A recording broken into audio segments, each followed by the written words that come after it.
On March 22nd, the province brought down its budget, and it was, in my opinion, one of the worst budgets in the history of this province. I personally have never seen one worse. This is a budget that takes things away from families, it takes things away from working people, it takes certainly things away from CUPE members. It's a choice that the government made, and it's a wrong choice. There are alternatives. There are kinder alternatives, and they make more sense economically. Eliminating people's pay and eliminating their employment will not help grow this economy and get it back on its feet. It will actually do the opposite. We will see more unemployment. We will see more small businesses struggling because our members are a significant number of people in this province who spend their paychecks in Saskatchewan businesses. So it's going to hurt them, and then you have this spiral down problem that's being created by the government. Simple as that. It is not an answer. They should probably go and talk to some economists and figure out how economies work, because it's fairly clear that they either don't understand it or they don't care. They've taken us from prosperity to poverty in a record amount of time. It's like less than 1 decade. We've gone from one of the wealthier provinces in the country to, again, one of the poorest.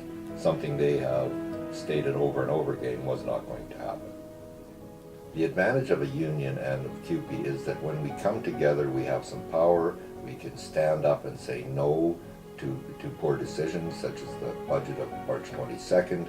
So it's critically important that we all come together as members of CUPE and say no to the government, say no to the employers. There are alternatives out there that they don't have to attack our services, and they certainly don't have to attack our jobs and our paychecks. The message I would give to our members who are actually in the process of bargaining a new collective agreement is, don't be fooled by the government's rhetoric. This is unnecessary.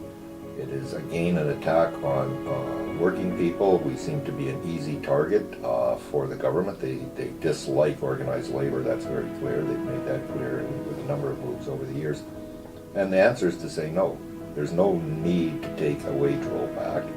In fact, we would like to see a wage increase so that people can continue to have decent purchasing power and can continue to raise their families in a reasonable manner. So the answer to at the bargaining table is no, we're not taking a wage rollback. We want to have fair collective bargaining, and it's time we saw ourselves getting a decent raise, something we haven't seen in a decade.